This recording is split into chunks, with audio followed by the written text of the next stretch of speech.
to Michael Behe a couple of weeks ago about design in life, and I've talked to others since then. Do you see that design in the universe itself? Well, I've been writing books in the last several years where I'm now recognizing that every component of the universe, every event in the universe, and every component and event in the history of the Earth, the history of our galaxy, the history of Earth's life, it all plays a role in making possible the redemption of billions of human beings. So we had reasons to believe have actually been framing the fine-tuning argument we developed 40 years ago into the context. What kind of fine-tuning is necessary to make possible the redemption of billions of human beings from their sin and evil? And when you do it in that context, you discover literally everything that we see in the universe, Earth, and Earth's life plays a role in making that possible. And it's not just God designing some of the aspects, it's all designed. So on the universe level, what sorts of evidence are you talking about? Well, you can go to reasons.org/fine-tuning. That will pop up for you a 300-page compendium on fine-tuning design. And there we document 140 different features of the universe that must be fine-tuned to make possible the existence of physical life. We also show you how that evidence has been accumulating with respect to time. I mean, we began surveying the scientific literature looking for this evidence back in 1991. And at that time, you could document 17 fine-tuned features. And today it's approaching 200. And that's for the universe. If we actually start looking at our galaxy, our star, our planetary system, our planet, our moon, we see there's over 1,000 different features that have been fine-tuned to make our existence possible. When you say fine-tuned, you mean like 1 part in 10, 1 part in 15? Well, some of them are at that low of a level, 1 part in 10. Some of them are at a level of 1 part in 10 to the 122nd power. And so one of the things I've done, pardon me? I was going to say, how many atoms are there in the universe? Oh, 10 to the 70, well, no, there's 10 to the 79 protons and neutrons in the universe. So it's fine-tuned to a level as if you're Way, trying to way hit 2 beyond that. universes and find 1 atom. Well, I put it this One way. subatomic particle in 2 universes. Just one of the cosmic features of the universe, namely, to what degree do we have to fine-tune dark energy to make possible the existence of life, not just human life, any kind of life?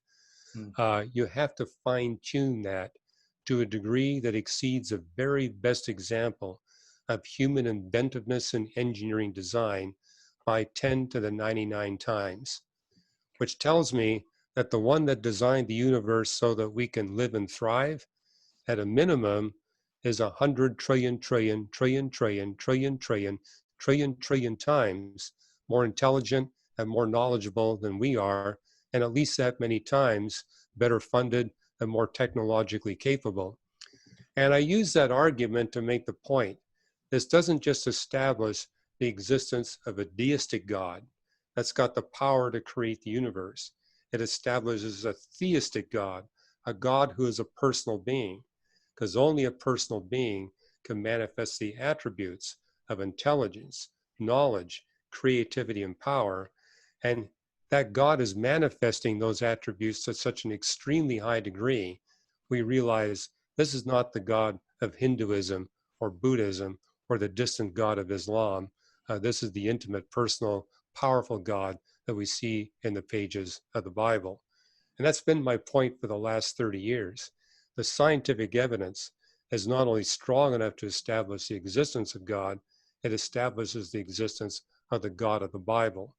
And particularly when you put the fine-tuning in the context of what's needed for redemption, this really does, again, show that we're talking about the God of the Bible, a triune God, intent not only in giving us a wonderful place in which we can live and thrive, but intent on redeeming us from our sin and evil.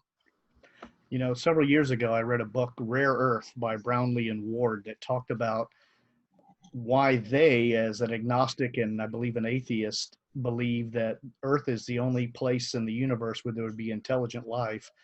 Why do you think that the Earth was designed for life? What do you see about the Earth that tells you it was designed for life? Well, I see that it's got a unique set of elements, elemental abundances. For example, we're living on a planet that has 630 times as much thorium as what we anticipate any other rocky planet in the universe possessing, 340 times as much uranium. And we need all that uranium and thorium so that Earth can have a steady, strong magnetic field that protects us from deadly solar and cosmic radiation, and likewise prevents our atmosphere from being sputtered away by solar particles. And likewise, we need all that uranium and thorium to establish plate tectonic activity so that we can have nutrients being recycled so that life can exist here for a significant period of time. I'm also impressed that we have on planet Earth what we call 22 vital poison elements. These are elements that if you consume too many, they will kill you. If you consume too few, they'll also kill you. Examples would be things like zinc and chromium, iodine, copper. There's 22 of these elements in the periodic table. Arsenic is one of them too. So you do need some arsenic in your diet, but don't overdo it. Yeah, yeah. I've heard that that's can be deleterious to your health to intake a little arsenic. Yes, it can be, but here's the whole point. We live on the one planet where we have all of those 22 elements at the just right level, so that we neither consume too many nor too few. And I argue, of course, that's not a cosmic accident.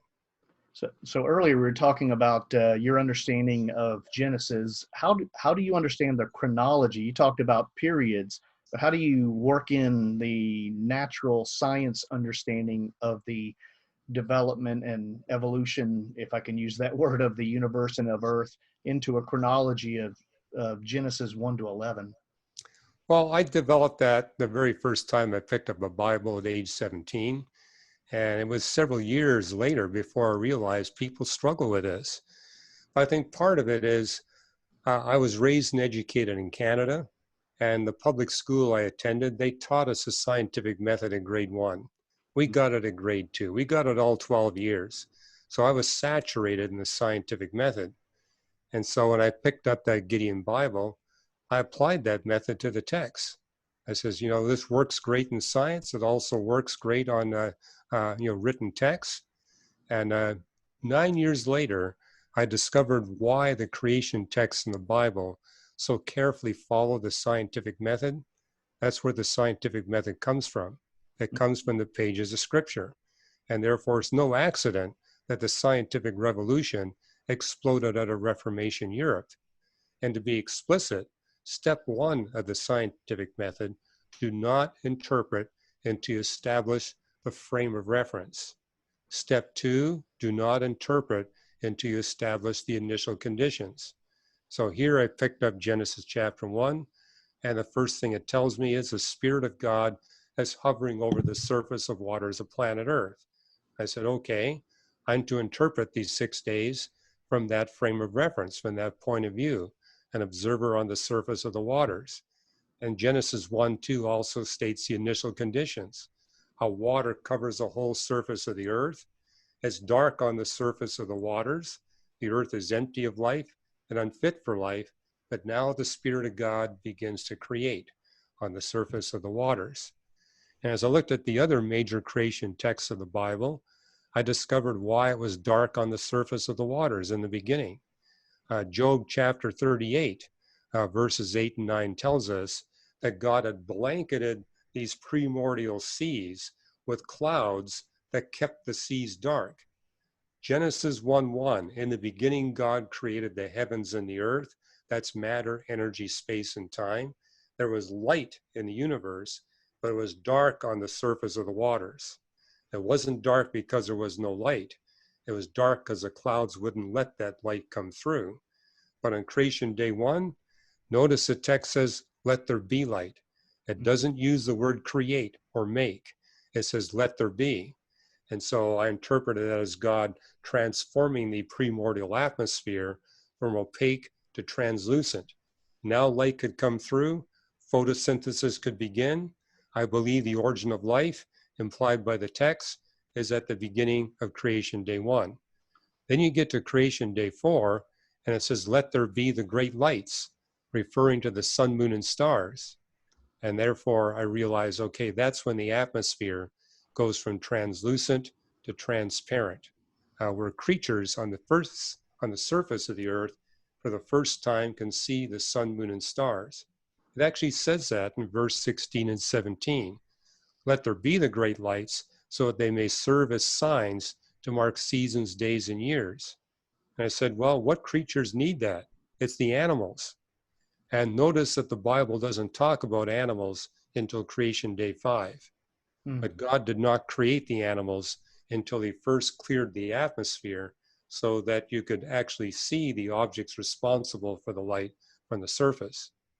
And it was just back in 2018 where a group of physicists actually confirmed this by a laboratory experiment. What they did in the laboratory is they said, well, we know that the Earth started off with hardly any oxygen in its atmosphere. We also know that just previous to the Avalon explosion of animal life, that the oxygen suddenly jumped up from much less than 1% to 8%. And so what they did is they took the Earth's atmosphere, and the only thing they varied was the oxygen content.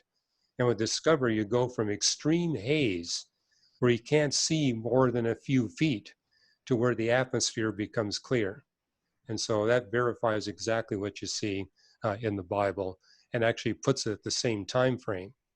Just before God creates animals, we have the atmospheric oxygen content, suddenly jumping up from less than 1% to 8%. Does that work into the faint sun paradox of the early solar system?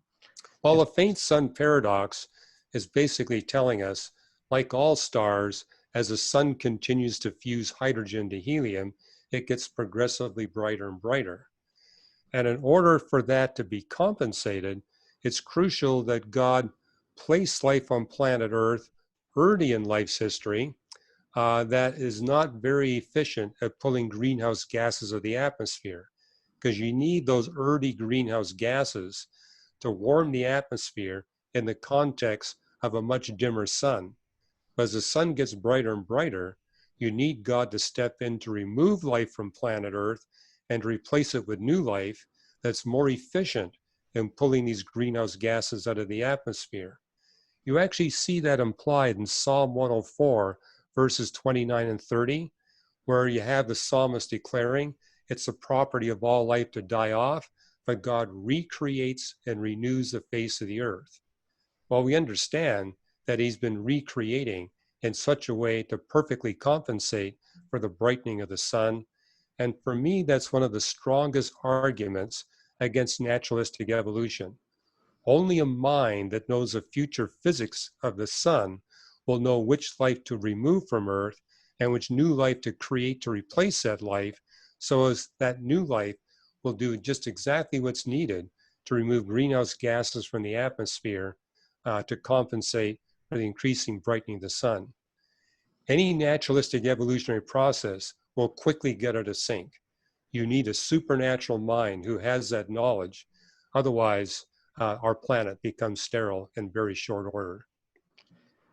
In respect to criticisms of your position, they say that you're placing animal death before the fall and that you're negating some aspects of the gospel by doing that.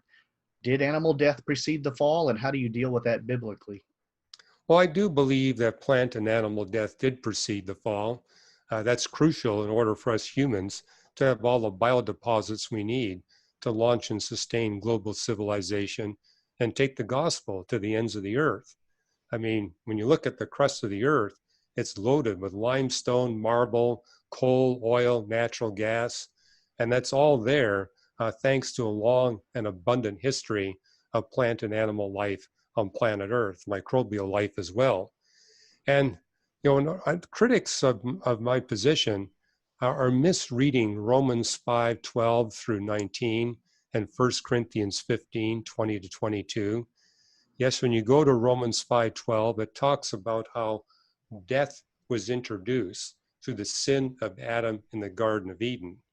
But if you actually look at the whole sentence there, it says death through sin was visited upon all people as a consequence of Adam's sin in the Garden of Eden.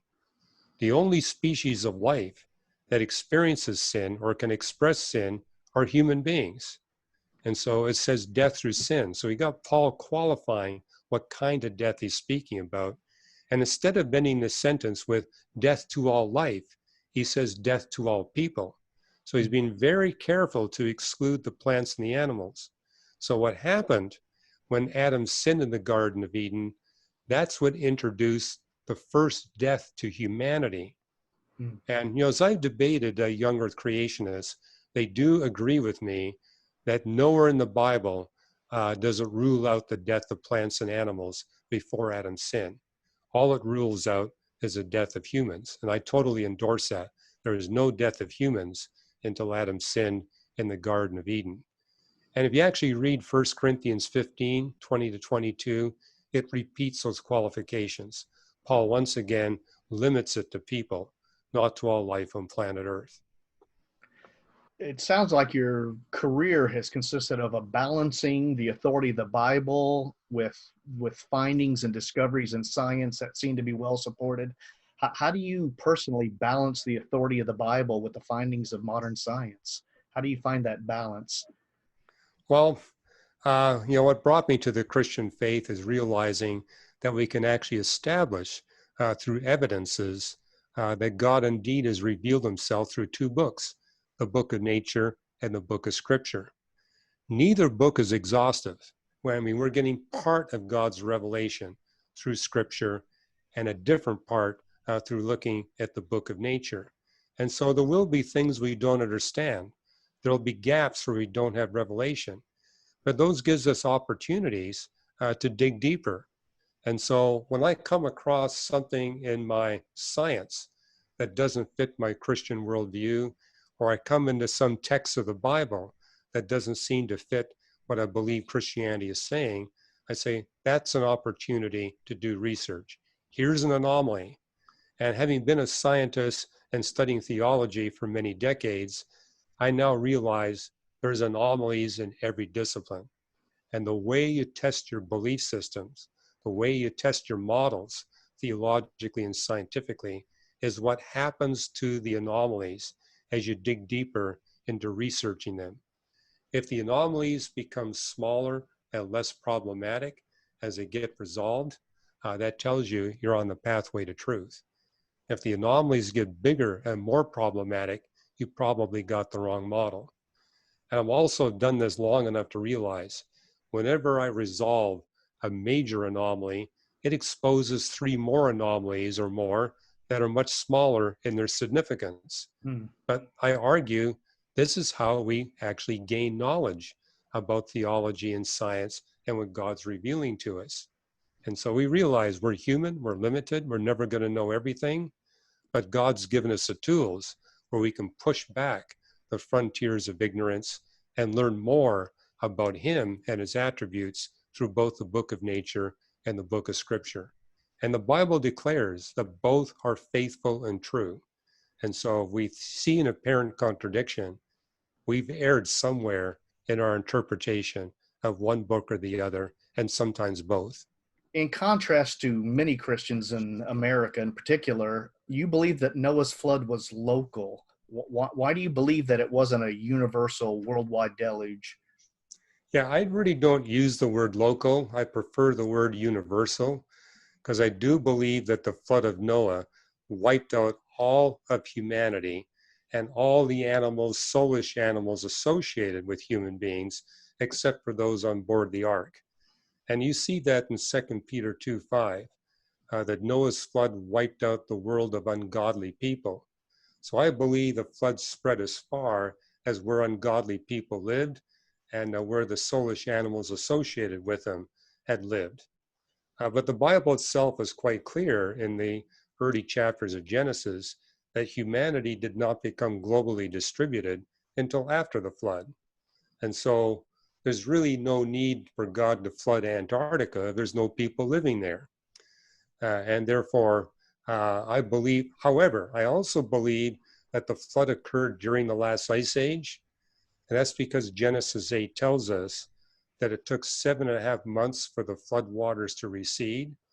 And for it to take that long for the flood waters to recede, there would have to be a lot of melting snow and ice on the mountains surrounding the regions where humans lived. And that requires that it be an ice age event. And, in that case, we're not looking at God just flooding, say, the plains of Mesopotamia. He would have been flooding all of the Persian Gulf, because during the last ice age, virtually all of the Persian Gulf was dry land. Also be flooding large sections of what is now Arabia and Persia. So in my book, Navigating Genesis, I show you a map of what I believe to be the extent of Noah's flood. And you might, that book right there. Well, I got to speak so the camera will come on to me. Here's the book to which Hugh is referring. Okay. Well, years ago, Fuzz Ron and I were involved in a kind of a closed room debate between young Earth leaders and old Earth leaders.